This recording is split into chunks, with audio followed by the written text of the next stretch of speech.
Welcome to the Man Down Podcast. My name is Ted Knutson. Today we're going to talk about anger. This is Patrick's favorite topic because he walks around as a little red man about to blow his top at any moment. But what we also want to talk about is how anger is not just normal, it's useful for you. We're going to talk about constructive ways to work through this. And as part of our, mantra of having this podcast, we're going to fuck up your life in the very best way. Stay tuned. Today we are talking about anger, and I was really excited to get to this topic because this is one of my pet topics. I think it's something I'm always interested in, and weirdly enough, I don't get clients who are angry clients. They often say you get clients who are like you, and I think that's true in some ways, but I do not get the angry clients. And it was my path into therapy, and I would say into self-awareness as a whole. Why do you have expertise in this area, sir? Is it because you actually are the embodiment of the red emotion walking? Yeah, a little bit. Like, I grew up with a horrible temper. And when I was a kid, my dad had a really short temper as well. And it was only in my teens that he started to mellow out.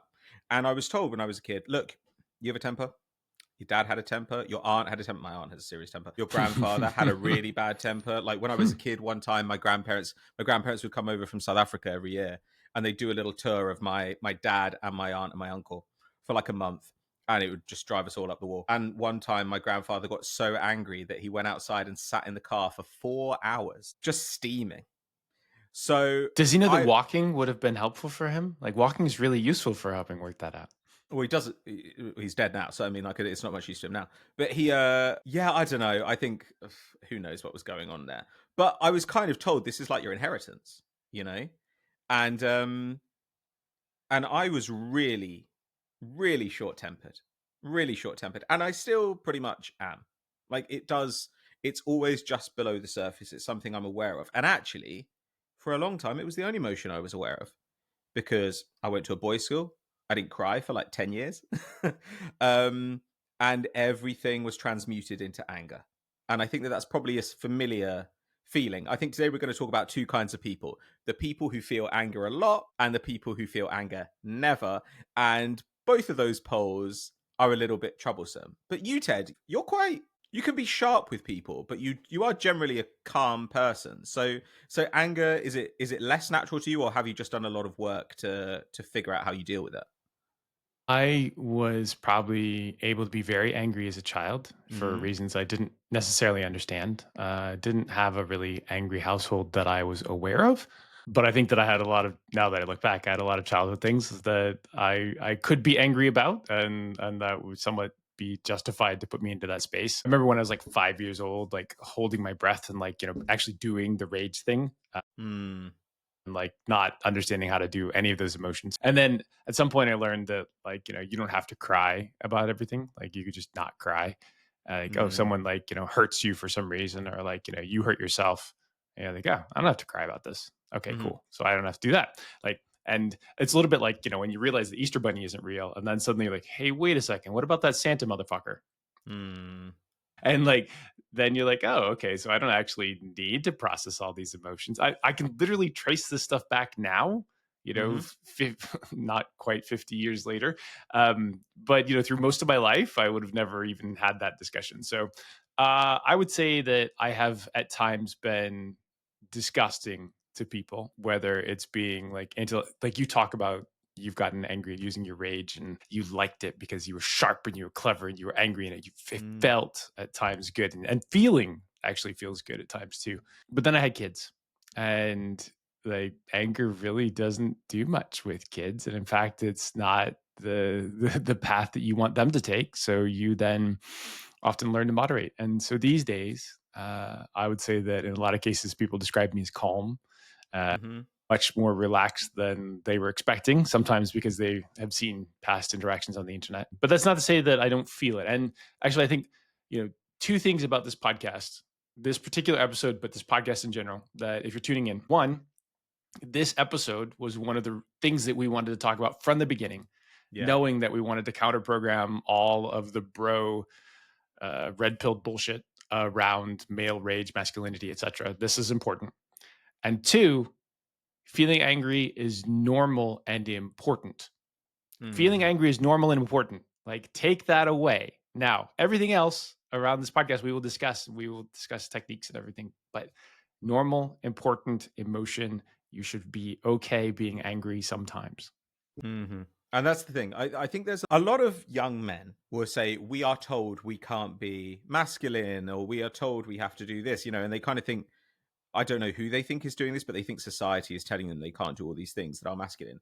But I do think one area in which this is somewhat true is the idea that a man who is angry is like inherently problematic. And I don't think that's true, or at least I want to problematize that to say a man who is out of control with his anger, a man who is aggressive, that's a problem. A man who is in control of his anger is an evolved type of person who we want more of around, because as you say, like, anger is not going anywhere. Anger is not something that you can get rid of. If you think you get rid of it, then you're lying to yourself. And often when we're younger, we do have these things where we think, oh, I've gamed the system here. I don't feel sad anymore because I don't cry. I don't feel angry anymore because I don't blow up. And it turns out later on that's not the case. But there are obviously gender distinctions in anger. So as a general rule, men are more likely to report concerns about their anger. They're more likely to let it out than women. They're more likely to be physically aggressive. And they're less likely to seek help than women, which is kind of funny. They'll report concerns, but they're less likely to seek help, which is interesting to me. One area of crossover is actually verbal aggression. Women, generally speaking, statistically seem to be as verbally aggressive, especially in the workplace, as men. And so I guess there's a question there of, the worry that it might turn physical if a man's arguing with somebody. I think there's definitely an element of that. And age is a factor too. For people listening to us who are young, and here I'm talking about sub 25, about 2/3 of people between mid teens and early 20s experience what they describe as uncontrolled anger. So it's to be expected. You are literally not in control of yourself at that point. You are trying to discover what it means to be an adult, trying to discover what it means to be a man or a woman or whatever your gender is, trying to discover the kind of person that you think you want to be. Your hormones are going bananas. Controlling anger is not something that you're that you're really capable of doing. So anger's everywhere. You are probably more prone to it if you are young and if you are a man. And you also probably can tell if it's causing a problem in your life. Do you have issues at home? Do you have issues at work? Do you get road rage? These are all associated with anger. And in the long term, persistently being angry is associated with a bunch of bad shit that you don't want. So, poor sleep, strokes, heart attacks, some things that are kind of comorbidities like depression. Mhm. That might be a correlation rather than, causation going on there. But generally speaking, people who are angry and report themselves as being angry are much more prone to all these things. So let let that be a lesson. It's in the same way we talked about in the fitness episode. You see yourself losing muscle every year, or you losing cardiovascular fitness. You see that happening and you should try and arrest that slump. Similarly, sinking into anger is a good way to end up in an early grave. Or a particularly bad one, depending on your perspective. A particularly bad grave. It's just a bad way. Like, there are much more fun ways to end up in an early grave. Okay. In my opinion. Okay, there are one or two more fun ways. I would agree. Look, just go back to the age gap episode and you'll have my answer on that one. Yeah, or go to no, can I say that?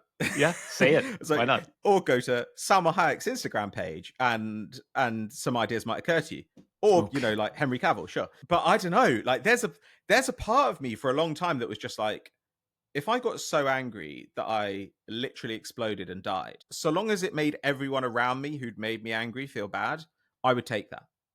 There's there's always been that part of me that's That kind that of that is like, that, like, monk on fire level of self-immolation where, like, as long as I got my message across, you fuckers, like, I'll take this. I'll take the hit. And that's, yeah. honestly, a lot of anger is that. Is like, I have the unbelievable, uncontrolled need to express myself. Mm, Therefore, you need to listen to me and understand this in this way, even if it's not constructive. One of the things we will often talk about here is that, you go back to the radical honesty episode that we did.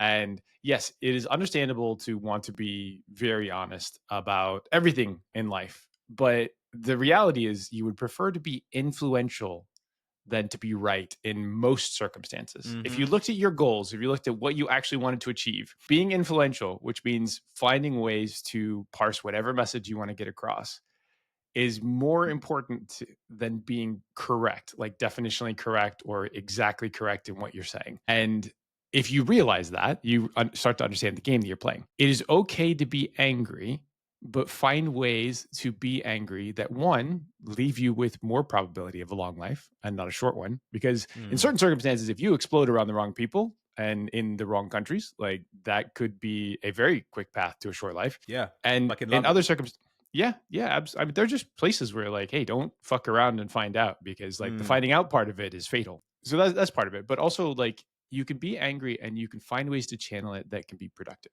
You can find ways to channel it that can be influential. You can find ways like you can be an angry writer and then sit Mhm. on that and that can be like some of your amazing output as long as then reflect on it and moderate it to the point that it is the message that you want as opposed to the emotion that you want, right? Mhm. So anyway, there are lots of ways to be constructive about this. Understand that it's normal, and then part of the whole conversation here is also understanding the opposite side of normal, which I think is the thing you wanted to come onto, which is if you don't have anger, what's Yeah. actually going on there, Mhm. and what can you do?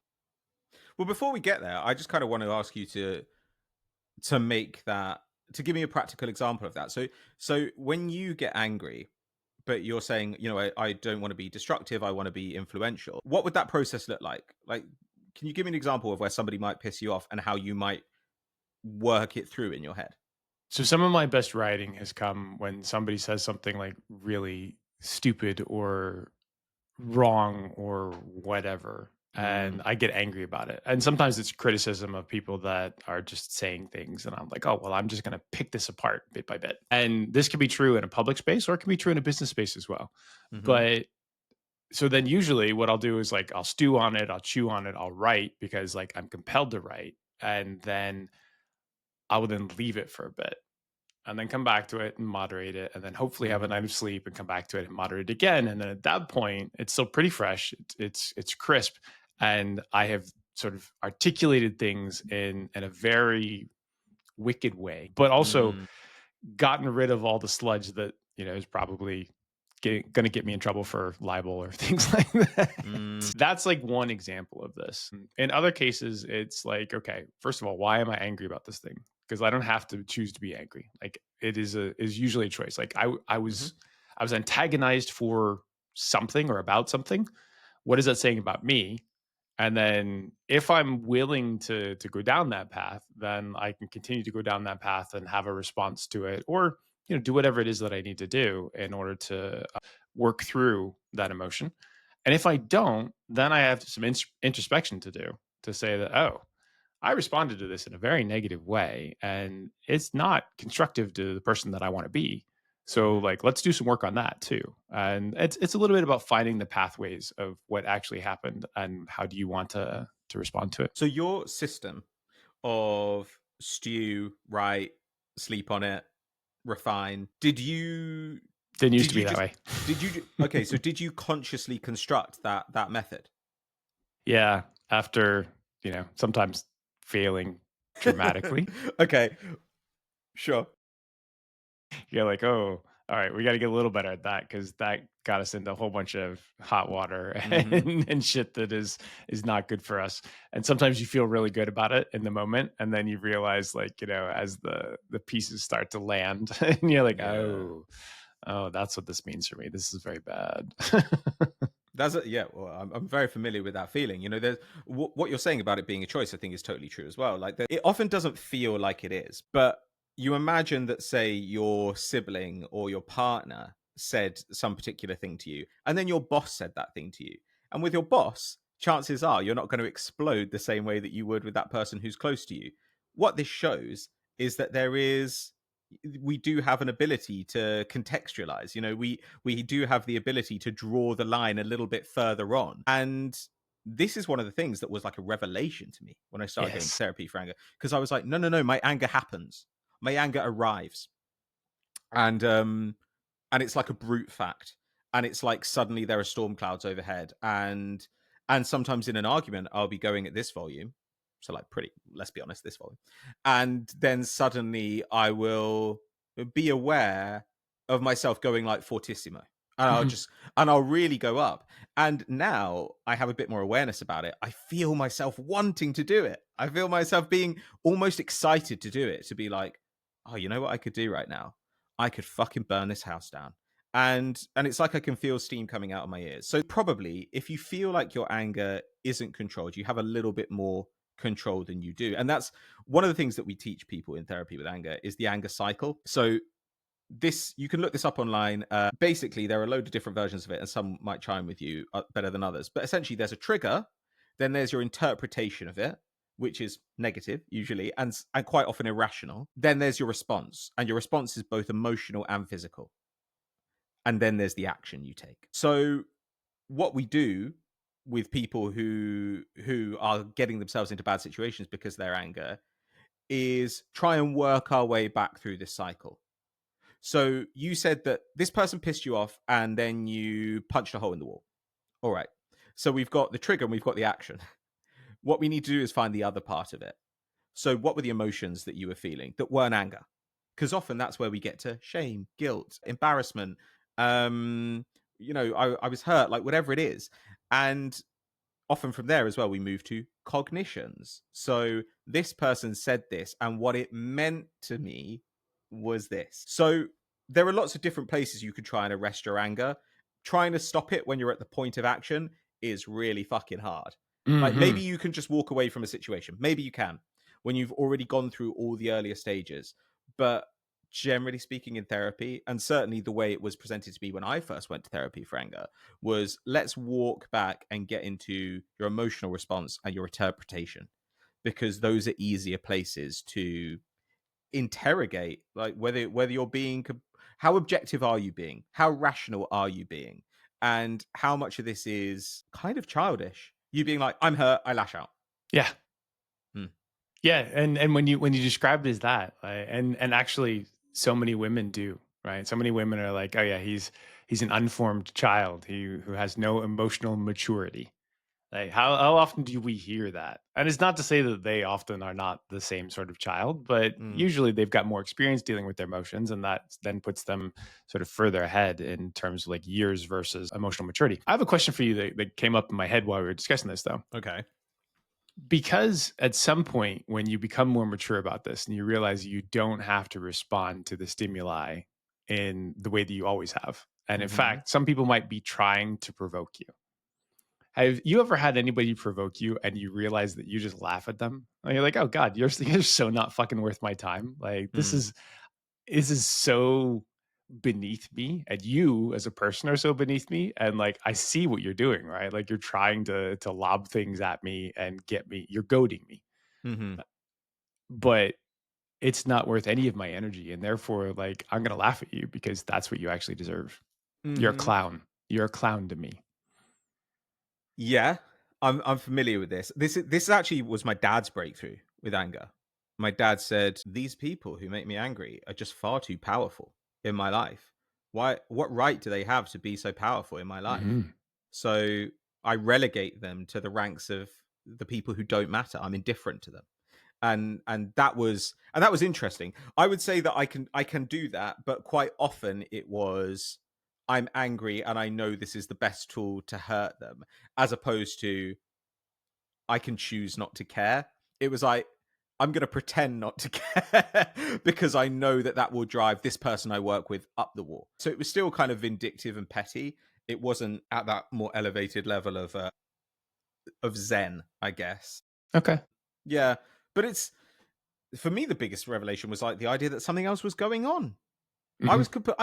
I genuinely didn't know, and I'm sure that to maybe some of our more evolved listeners and probably some of our female listeners, that will sound insane. But I truly didn't know that I was like, oh, I feel humiliated, or I feel resentment, I've been rejected, I feel a sense of unfairness.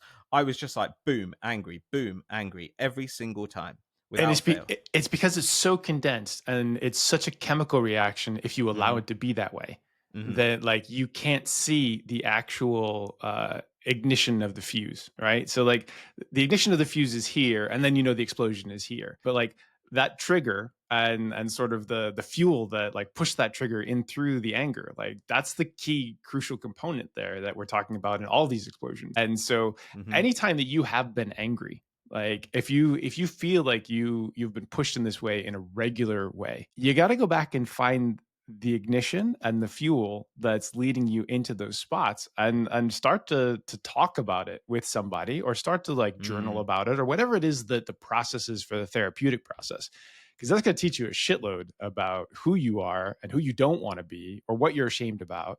And those are things that like you can work on. It's not just like, oh, I'm an angry person. If you're an angry person, there's probably reasons for it, but those reasons are not about the anger. They're about everything else that mm. happened right up to that moment. And I think as well that like what you're talking about can also lead you to your resistance. So I was in therapy for 3 or 4 years, and not just for anger, for a load of stuff.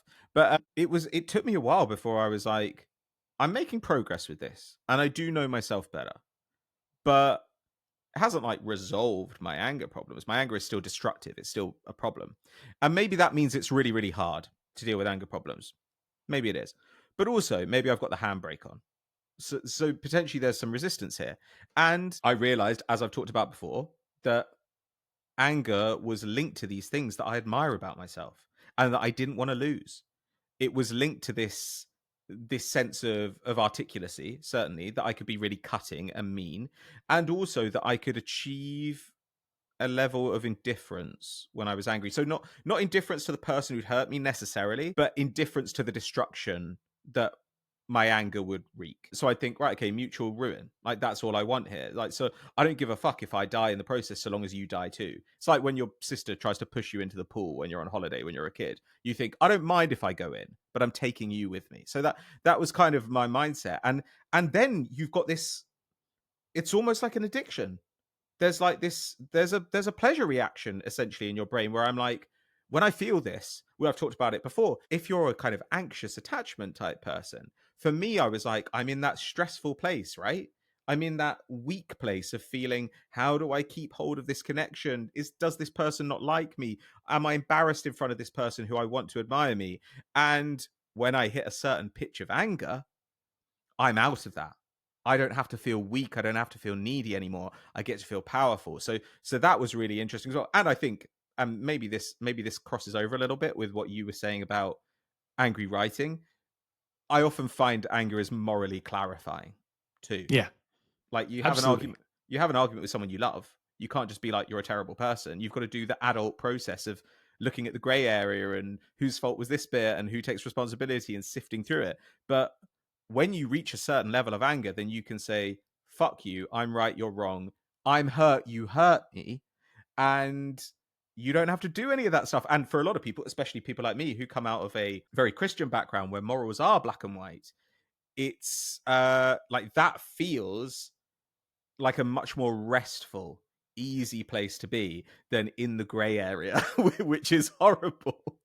Or if you went to like a good school, or you have like a Hmm. group of friends that often were quite cutting, and then you would have these types of discussions, like then you have your friend group, and like, you get a lot of reps in there, but these are people that you mostly care about. Then you're able to take that out to the outside world, to somebody that thinks that they're smarter than they actually are. And I'm thinking Hmm. about our occasional discussions with online journalists who were absolutely fucking stupid and also have their own anger management problems. And you're like, I'm going to illustrate your stupidity for the entire fucking world. I'm going to Mm, embarrass you, because mm. that's where I'm at. And that's my motivation for this. And I've been remarkably successful at doing that over the years, even to the hindrance of my own monetary income and in some cases my career, which not the best thing for you in how you should be spending your limited time on earth. Well, I guess it depends whether it's a values issue, right, or just a I want to feel good in the moment. But I know what you mean. Like, I think maybe for me, going to a boys' school with a group of like quite mean, clever friends, and for you, like coming through the perhaps not super emotionally aware but quite cutting, like Magic the Gathering, like world, Mm. it you end up thinking, right, well, I've built this Ferrari. Am I going to take it out on the road or what? And then some dipshit in their, BMW says, well, do you want to do pink slips? And you think, yeah, actually, I really do. And so I completely get that. You think, well, what have I been doing all this time? I've been building a weapon just for this purpose. And so I completely think this is a thing that a lot of people maybe might do well to consider as well. Is there something about my anger that I like? Is there something about my anger that attaches to something about me that I like? And both of us have had these experiences. So Hmm. again, we're trying to tell you that this is normal. You get so much things like men are angry, men are this, men are that. Look, this is fucking normal. It's normal for women too. Yeah, Like it is it normal is for women too. like you will find women out there who are the exact same as we are. Like, they're very smart and they've gotten great at arguments and they get to a point where they've had enough shit and they just want to embarrass you and show you how stupid you are. And sometimes they're doing that to your face. And it is very shameful and embarrassing. And that's like that causes altercations that you Mm. will have emotions about. So like this is all normal. We're not trying to tell you that any of this is normal. We're trying to tell you that these are normal things. And then how you deal with it and how you process it is a choice and it has a set of options for you. And there are better ways and worse ways to go ahead and work through these emotions. And I think, look, that gender distinction is is really helpful. I think it's helpful for a lot of women to realize that actually they are entitled to anger, and that sometimes anger can be useful to wake someone the fuck up, or to give themselves some strength when they feel a bit weak. But on the other hand, it's good for a lot of men to recognize the reasons that women don't get angry, which is that they are generally socialized to understand that there are costs to anger. They're also socialized to believe that anger is unfeminine. That's bullshit. But like, the knowledge that your anger is not a productive thing, the knowledge that your anger doesn't always need to be heard, that is a really important awareness for a lot of people to come to. And so I think that if you are listening to this and you find that you're quite often repairing, then it might be better to try and get into the process of dealing with anger early. If you It's really good to learn to apologize, and because I grew up angry and because I grew up with angry family, I think I am quite good at apologizing, but you're repairing all the time and it's exhausting. And it's much, much easier to just not smash all the plates than to say sorry and buy someone new plates. So if you find that you're very often feeling bad about yourself, having to go and apologize, having to make things right, maybe have a look at the anger cycle. Just Google the anger cycle and go through it and think, okay, think of a recent example when you were angry. Think what triggered it. Think what you did. And then try and work your way back through it. And when you get to the thoughts you had about it, try and dig a little bit deeper. So, my wife said that I hadn't taken the bins out. Okay, this is level one. What does that mean? My wife is saying that I don't do my fair share around the house. My wife is saying I'm not good enough. Like, this is now we're starting to get somewhere, right? Because now we're getting into a subjective interpretation. So try and do that. Try and work your way down through these things. If this is new to you, and you might well find out that there are thoughts that you're having every single day that you're not aware of having. There are Yeah. thoughts. I do that. I didn't realize that I was thinking all the time, oh, you're saying I'm not good enough. You're saying I'm not good enough. And now I'm learning to say, I've been learning over the last few years to say things that I never said before. So when I started doing therapy, do you know what I never said? I never said, I'm hurt. That hurt me. Oh, Because that would be fucking suicide where I grew up. Even with my friends. And I had really good friends. I think, you, your friends are not the kindest people in the world when you're 15, 16. Saying I'm hurt is just like, it's a red rag to a bull. So I didn't ever want to say that. And even now, there's a part of me sometimes that thinks I'm not going to give that person the satisfaction of saying they hurt me. Of course, quite rarely that person is satisfied by hearing that. Quite often, it takes the wind out of their sails and they think, oh, there's a person that I've hurt. There's not just like this set of opinions that I've come into conflict with. And so now I say that hurt me quite a lot. some relationships that you build with people are just they're entirely built on cutting banter, right? And if you've both opted into that and you've got your armor on, like it could be a fun fencing match because no one's actually getting hurt, right? But if you find yourself getting hurt, like oftentimes, like actually, dude, like that was really cruel, or Mm, hey, like that was really cruel, and you made me feel pretty bad. Like I don't need that in my life. And then somebody's like, oh, I'm now realizing the consequences of what I actually said to you, and that makes me feel like shit. Or if it Mm. doesn't, then fuck them because like you might not want that person in your world. I have a personal question around this that I think everybody's probably dealt with this. I dealt with it more recently. So say someone went through a breakup and the breakups happened like for a few months. I have a friend of mine. Let's call him Yeah. Ted K. Hypothetically, no, let's call him T. Knutson. So say you went for a breakup, and this has happened actually like a number of times in my life. And somehow you get in contact with them, like some time has passed, and the person that you broke up with is still very angry about many things, and you will find this through like most breakups of long term relationships because there are things to be angry about. What should you think about that? Like if time has passed and yet someone has stayed angry, what is the interpretation that one should come away with from that? What's the interpretation? I guess that some part of it remains live to them. It's hard to go beyond that. Maybe they're still hurt. Maybe they realize that actually they were angrier in the relationship than they thought they were. But the problem is, that there are kind of a million reasons why it could be. But the basic reason is like something about it has not been resolved for them. Like if you can go from something that should be dead and dormant and then just Mhm. like straight back into anger, like there's some significant unresolved elements there. And some of Yeah. those elements might be like, oh, I still have feelings about this and I don't want to have feelings about this. Some of it might be like, I'm still deeply hurt and I'm hurt either by myself or by your actions and then so then there's like paths that you can take, right? You're like, look, we can just bury this and hope that it stays dead forever. Although usually that's not the or you can actually sort of have like a peaceful kind of powwow. It's like, hey, like I'm up for listening to all of this because I feel like there's some unresolved issues, and actually I have Hmm. unresolved issues as well. And so this is the thing where like we hear about, oh, there's no such thing as closure, right? There's no such thing as closure, blah blah blah blah. I don't agree with that at all. I No, think you not at can all. actually see, here we go. So this is another spot where like you're finding something out there that and so much of life is finding information, and what do you want to do with that information? How do you want to act on it?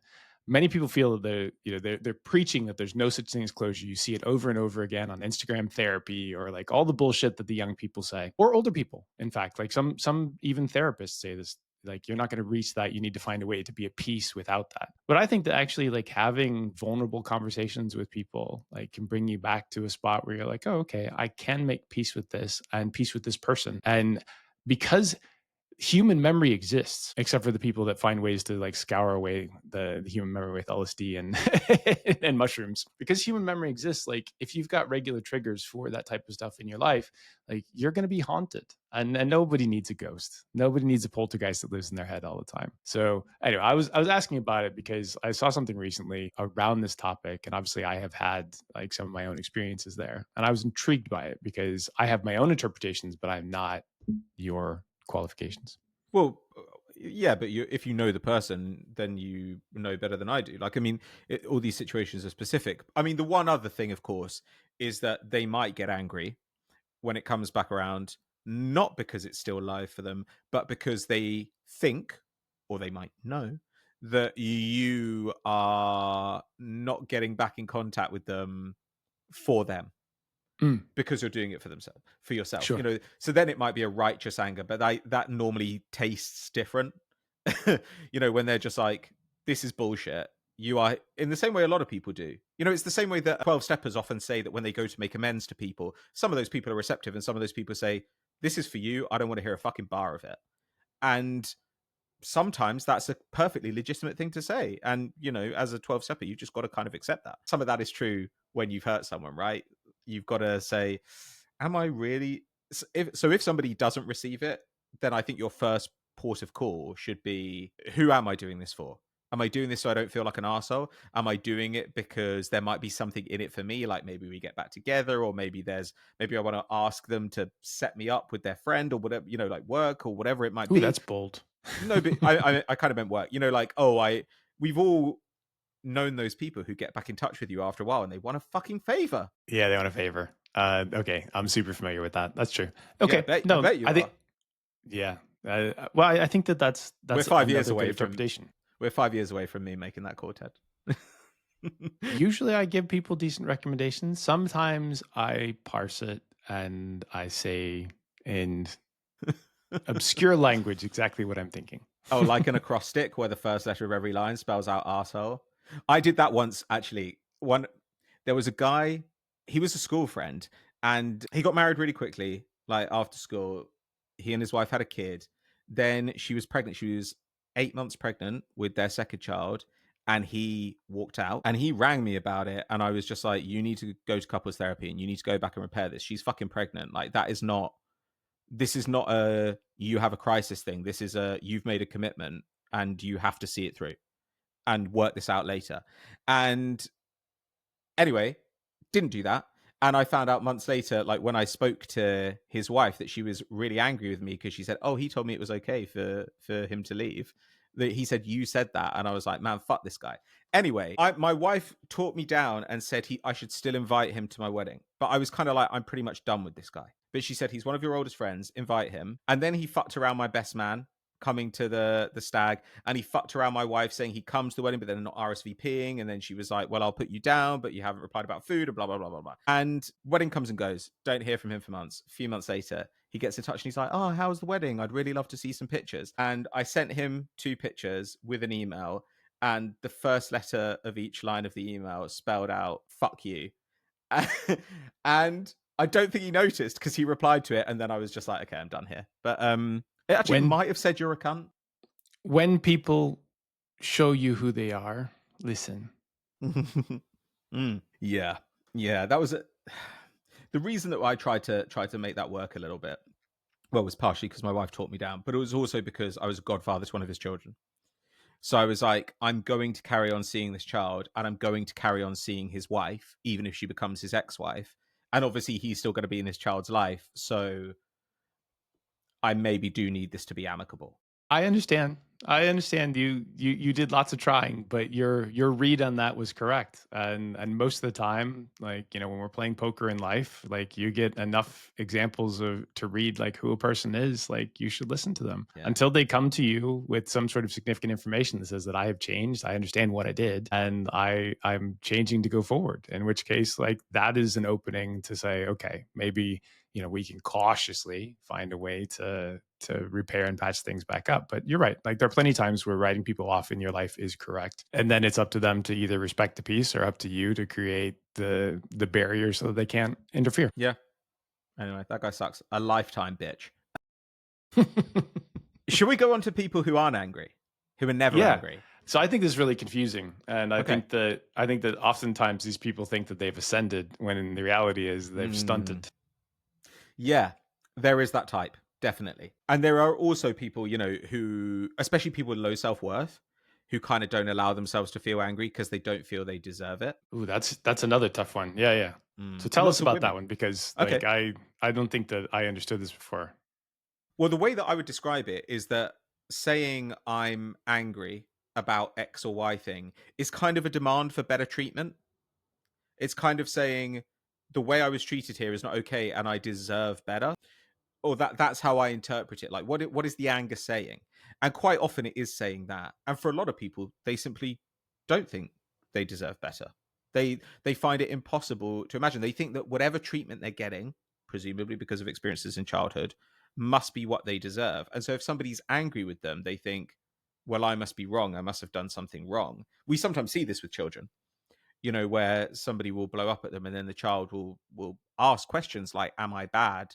What have I done? Like, have I done bad things? And sometimes, and it takes them a while to realize, and often damage can be done by then. It takes them a while to realize that it might be about the person who got angry and not about them. This is a very common problem I find in therapy, or at least with my clients.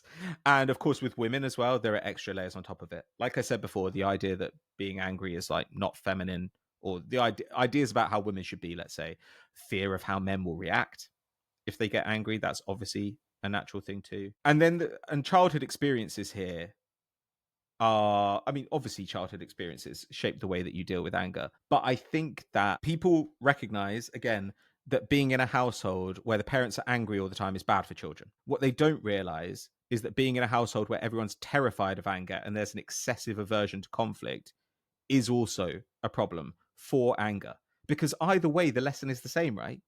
The lesson is anger is scary, anger is destructive. It's something to be avoided. And so you will find people who avoid anger who come from completely opposite ends of the spectrum on this. They think that anger is aggression. They don't understand you can be angry and in control. And then other people who just think, no, anger is a failing.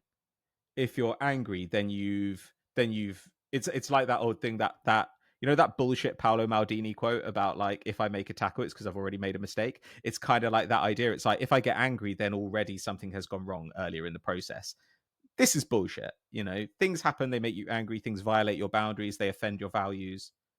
It's just If gonna happen. if you never actually test the limits of anything, then you're not living life, Yeah, right? agreed. You have an existence, but like you're not thriving in any way. And so if you're never getting angry, if no one in your life is ever getting angry, like then you're not truly living. Hmm. And also you just for some people as well, I think they just are scared of what will happen if they let it out. So And I of was scared of that. I will Okay. tell you very clearly. There was a period of time where I became a weapon, and I was very scared of what could happen if something went too far. And I kept myself out of situations. Like you learn another thing, like as you go through different types of training, is to like keep yourself out of dangerous situations. How to control those, or take away the conflict is what you're trying to do, and avoid conflict in general unless absolutely necessary. But also you've been taught that if there is a conflict, you win. and Mm, and many men, yeah. like much more so than women, end up in jobs where this is a thing, right? And some men actively choose these jobs because it allows them to exercise being an asshole and being exercise their control issues and their Yeah. Yeah, yeah, power yeah. dynamics, stuff like that. I think that women very rarely do that, but sometimes you'll hear about these people in the household where they're like, oh, my mom was a horrible person for all Mhm. of these reasons, and she was like completely manipulative, and she was like incredibly cutting, and she was emotionally like just this bag of terror that everyone in the house had to Yeah. deal with. So it's not to say that, men and women have different versions of this coin. Conflict is not inherently bad. In fact, conflict in many cases is good, because the Mhm. interaction, if you make it constructive, leads you to something better, whether that's a stronger bond or relationship, whether that's the conflict of ideas where you're coming to something that is the best set of choices in all different walks of life. If you never deal with conflict, if you never have the capability of getting angry and then finding ways to process that anger in a productive, useful way, then you are limiting your life and not expressing yourself as best as you could. Mhm. I that's like music to my ears. I think you and I are completely in alignment on this. You know, Boo, get in. boo. We're doing Hegelian dialectic. Get in, losers. Like it's no, I think it's true. Like there's this is how you can achieve a higher synthesis very often. You know, you when you have a disagreement with your partner, this is often a great opportunity to understand one another better and to Yes. come to a better status quo. You need to go through conflict to do it. Like that is also the engine of story, right? Like if we want to talk about like Joseph Campbell, it's very similar, I think, to a lot of theories of therapy. The idea is there is a status quo, but it's not quite right. You need to go through conflict, and there's something that's purifying about it, and then in the end, you achieve a higher status quo. I think that's definitely true. Finding somebody that you can disagree with, whether Hmm. that is a great friend or your partner, disagree with, and then find ways to then respect each other's disagreement, or to repair and come back to understand each other better. Like, Mm, that's powerful in life. And it takes a long time for a lot of people to get to that spot, because so often we're taught about the competitive side of this. mm, And sometimes if you're hyper competitive, or if both of you are hyper competitive, then you're trying to win the argument.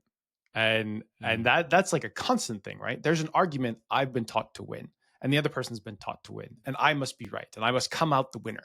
And this is mm. sibling rivalry often, right? Like, one Yeah. person has to come out on top. But if you end up with a partner, you don't want to have a sibling rivalry with them. That's Yeah. illegal in all 50 Yeah. states. so so yeah, get to the spot where you can have disagreements, you can come back and have more constructive disagreements about it, and at least understand the other person's perspective, even if you don't have to agree that it's either what you want to choose or that it's correct. And you can't do that if you're out of control. And you also can't do it if you're terrified of any sort of conflict. Both So sides of that.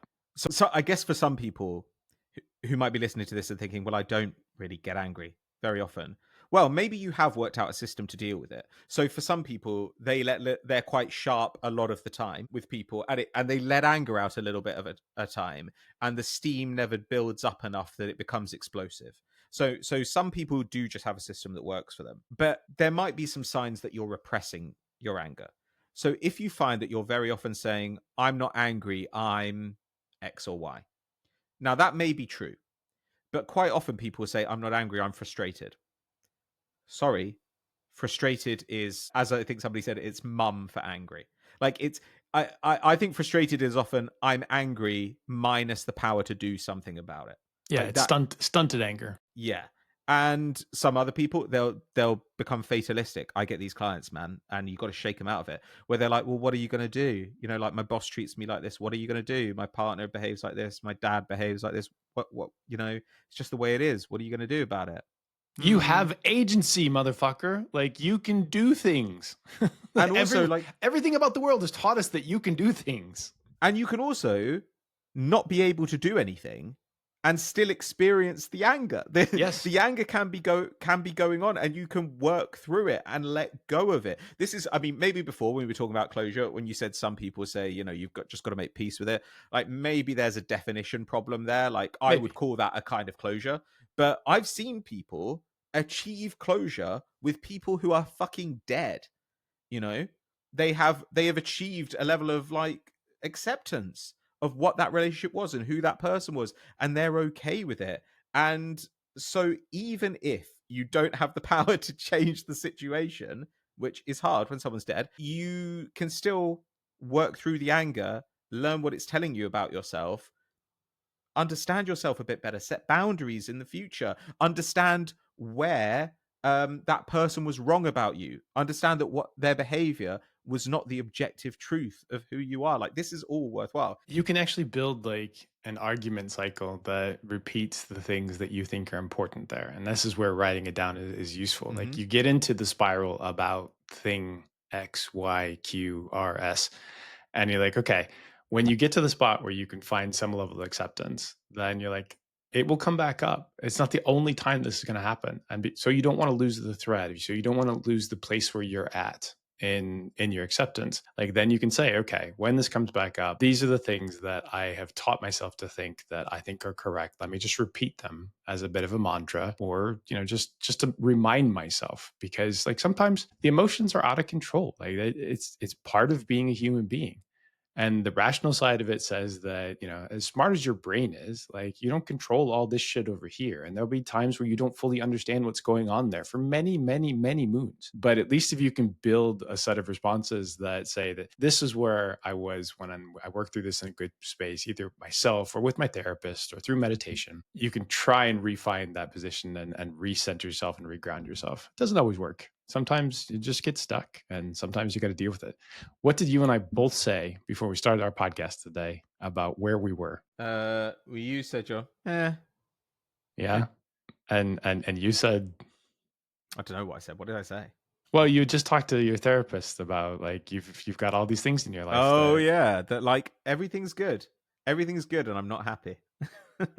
yeah, like I just said, I know my life is good. I'm going on like a 10-day vacation to a place that I love, and I'm going to see some really interesting people and have conversations with them. And yet, I still feel kind of shitty today, and it just happens, and that's Mm, okay. That's okay. The hard part is like realizing it's okay and that it'll probably pass. mm, and sometimes you'll revisit that space all the fucking time for a long time until you get to the other side of it. And it can be, death in the family. It can be your family's having struggles. It can be relationship struggles, your friends, your job. There are all these things that are not in your control, and you will mm, have responses to them. And you can realize from a place of perspective that, hey, my life's pretty fucking good, but I still have reactions to stuff. And that's life. That's part of life. Responding, reacting, having feelings.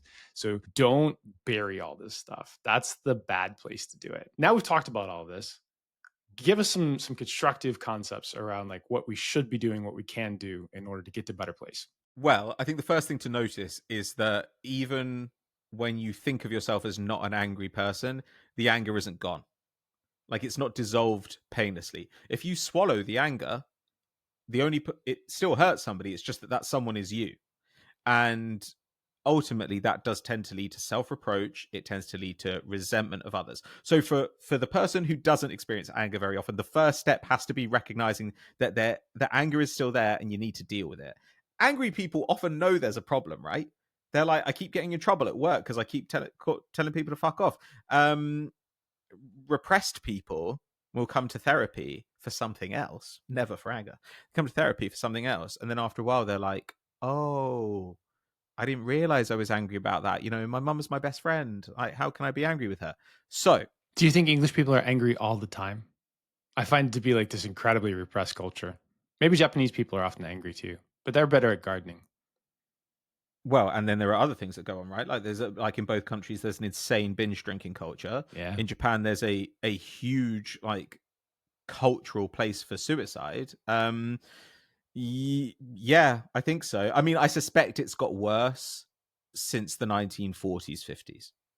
I think the loss of British stature in the world, I think, has been corrosive to the British sense of self in the same way that clearly in the US over the last 25, 30 years you're seeing like the kind of flailings of people realizing that the empire is in decline, right? Like that the panicky behavior that and the desire for like the strong man masculinity, like it's exactly the same as post-Soviet Russia or whatever. But when we look at like all the versions of these utopian societies, like they don't look like any of the stuff that the people are championing, right? It's like Sure. the Yeah. advanced version says that like we're quite accepting of other people and we have a perspective that takes into perspective and has empathy and understands that not everybody's living our lived experiences. Anyway, sorry, I just thought that was having dealt with a company that existed across three different cultures. I found that to be interesting and challenging, and then also dating people who are English, like I find to be quite challenging at times as well. I feel like my dating life would be very different if I were dating Americans, not even necessarily better, Yeah. but just substantially different. Yeah, Americans are repressed. I think are kind of just as repressed as British people, but just in a kind of different way. But yeah, Like, in the very Christian way.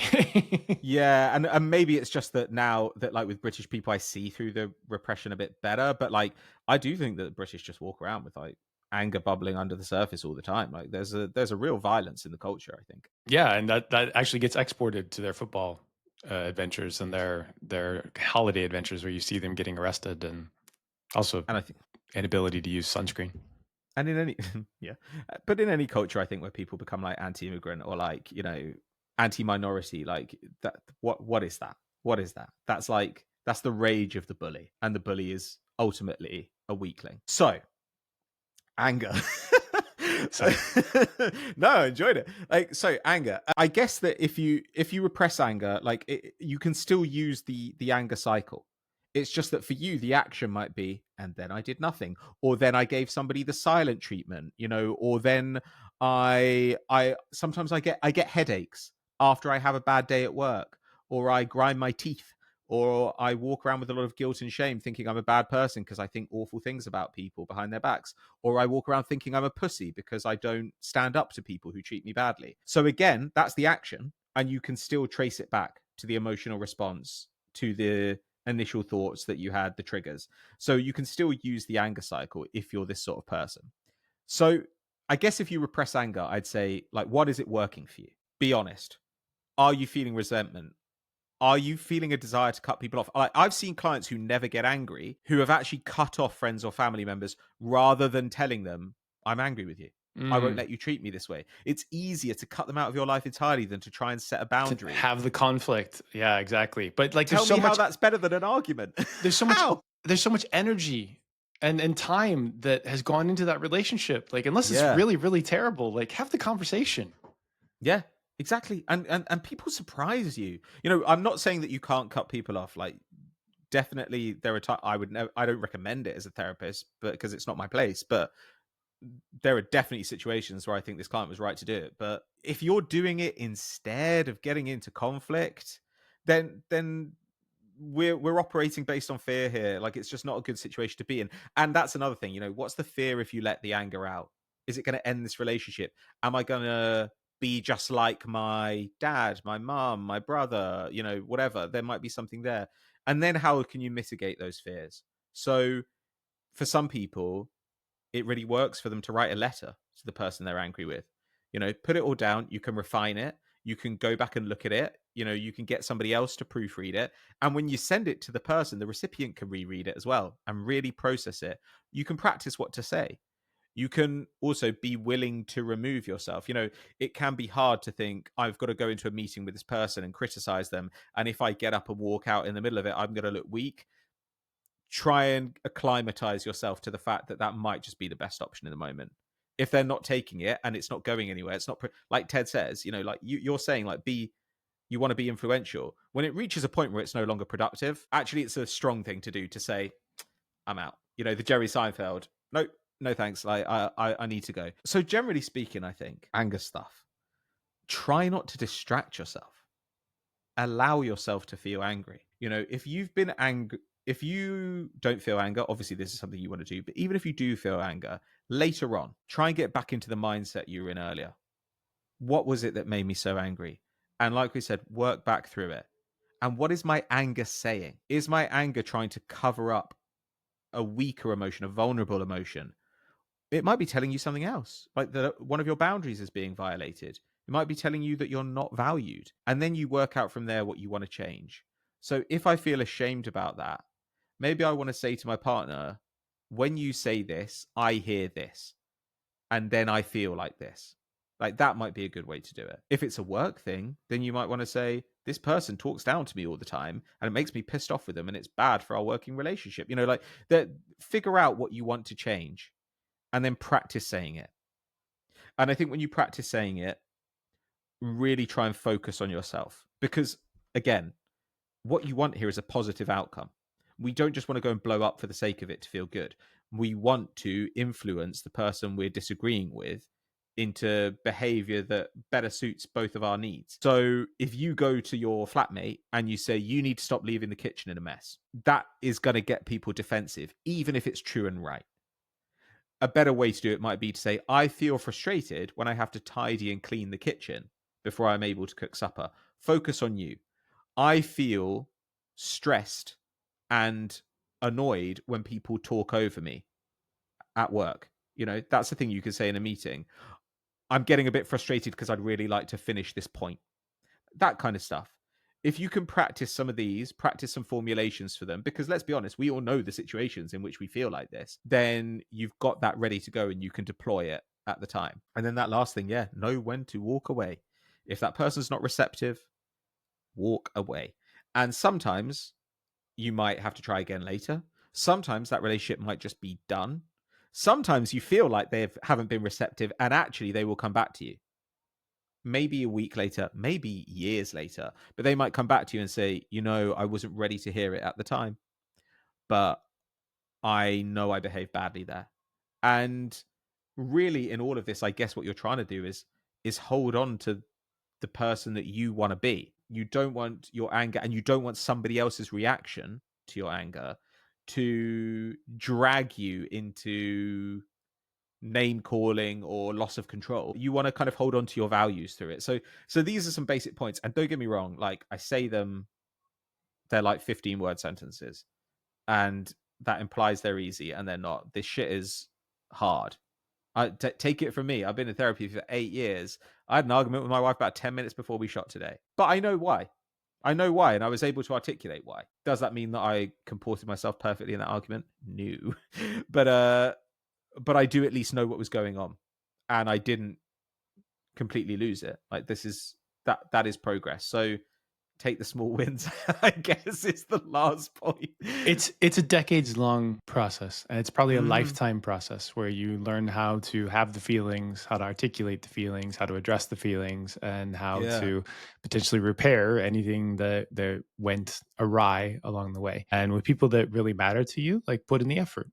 And with people that are destructive towards you, like find ways to extract yourself out of that if you can. I think that those are, I mean, plenty of the things that I had to do as a CEO were really about moderating stuff that I couldn't sort of do, right? Like I couldn't go into meetings and shout at people. That's like Mm, bad. I could not I had to just listen to people that I needed stuff from and then accept and try to get them to see my perspective. And so a lot of what I end up having to do would be, do lots of exercise in order to burn off additional emotional energy.